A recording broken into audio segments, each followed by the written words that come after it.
Hey everybody. So we had a service call, right? And this is how important it is to stay on top of stuff, right? So I don't know if you checked out my other video the other day, but if you live in a climate where you need a furnace to run pretty consistently and it's a high efficiency furnace, yeah, that's awesome. 3 feet of snow there. I don't know why it came this way. Stupid me. Anyway, as I had mentioned last time on the other video, these pipes right here, they have to be clear. They have to be clear.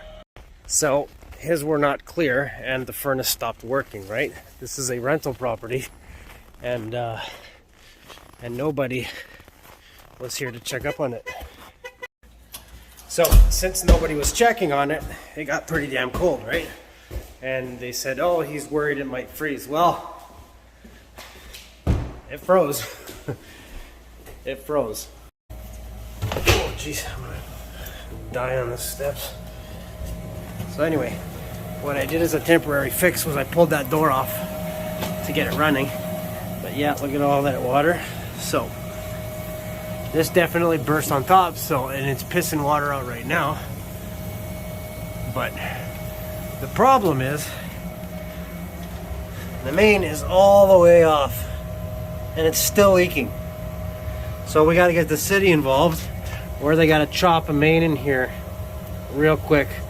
I did that on my house. Like as soon as we got our house, I chucked a main in here. Especially if you got a gate valve like this, you want one of those ball valves, because now that ain't working, right? Because what happened is we got it running. I was like, you know what? Let's turn this off just in case there are burst lines. Sure enough. Burst lines, right? Look at that nice pile of ice there.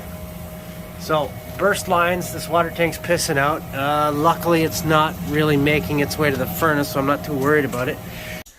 When this froze, it snapped right there. Snapped right here. And this filled with water. Oh, it looks like it's actually draining now, so maybe we can leave it. No, I don't want to leave it running because it's just gonna get all this wet. So anyway, it froze, that broke. I heard the water. That's how I discovered the main was not working, that this was still running. And lots of water later. Now they got to get the city involved to get that done. And then, you know, I was like, you know what? I'm going to go check over here too. What I actually had to do.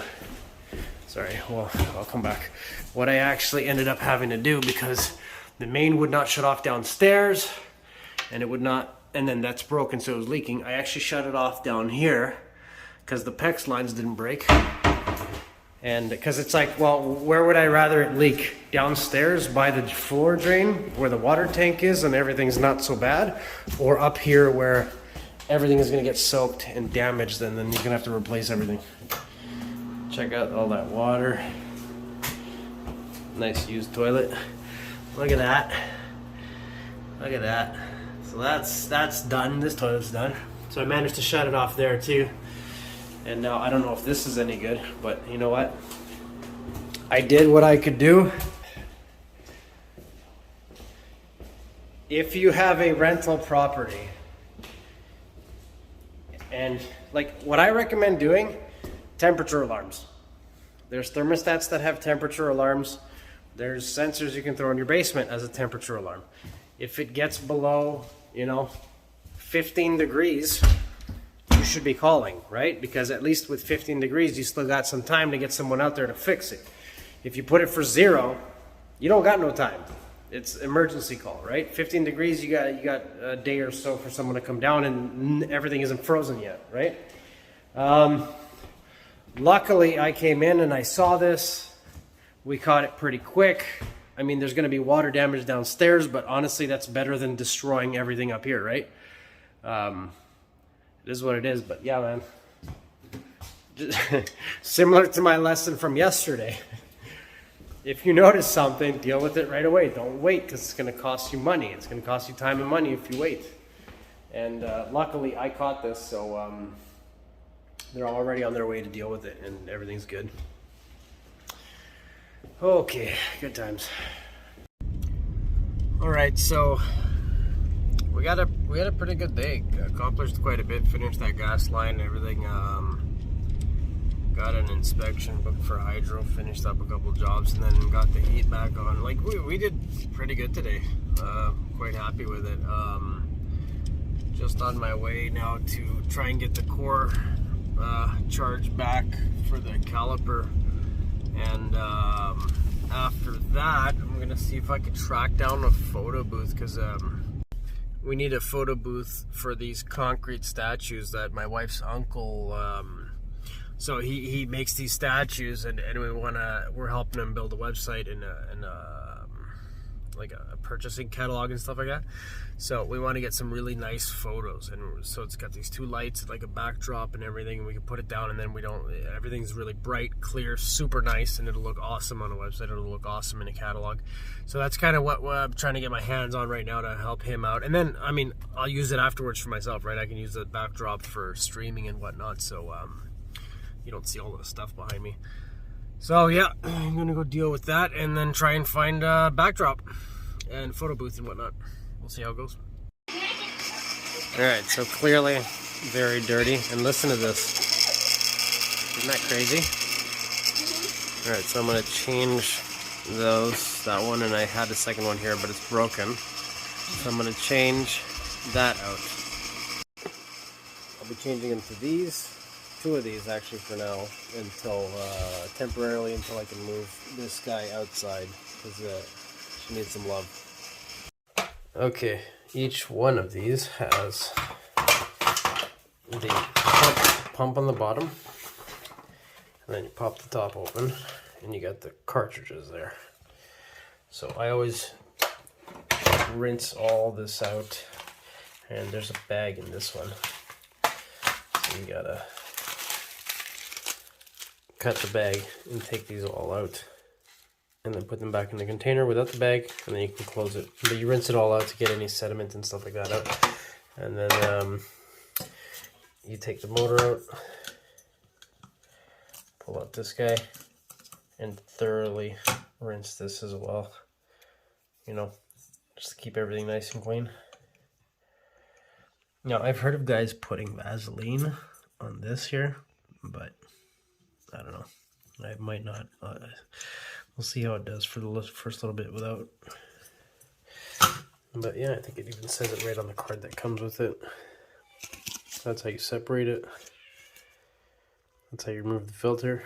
Then I take this out and rinse it off. Put it back together. But I rinse everything out just in case there's any sediment or anything on it. It just literally pulls right off. Alright, time to wash it.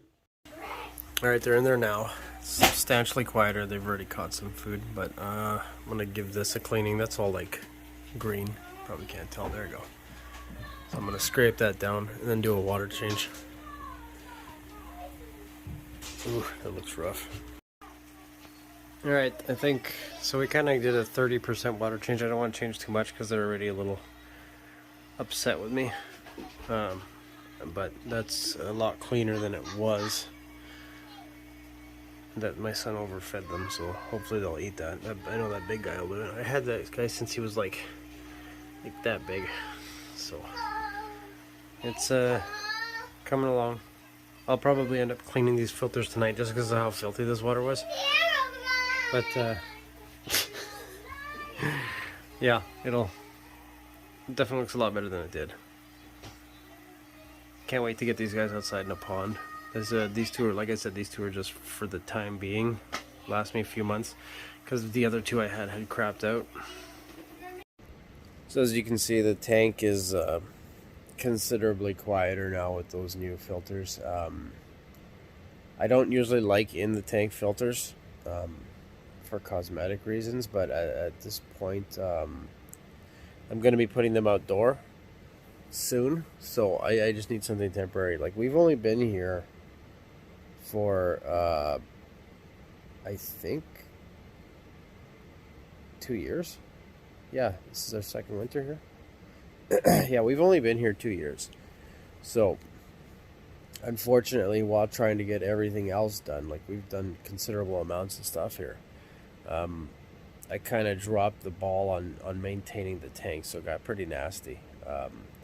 I thought those two filters that I got would have been great.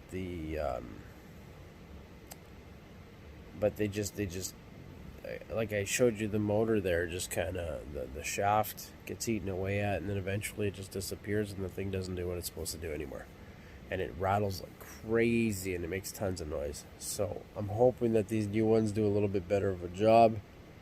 I'll show you some pictures of what it looks like as they run a little bit more, but the water's already looking a little better. I'll be doing a bit of a water change today too. Nothing too time consuming, just maybe another 30% water change, just to kind of get their water nice and clean, and then I can just maintain it until it gets warm enough outside that I can build that concrete pond. But that's pretty much it. It's been a long day. I'm tired. Yeah, that's pretty much it. On to the next one.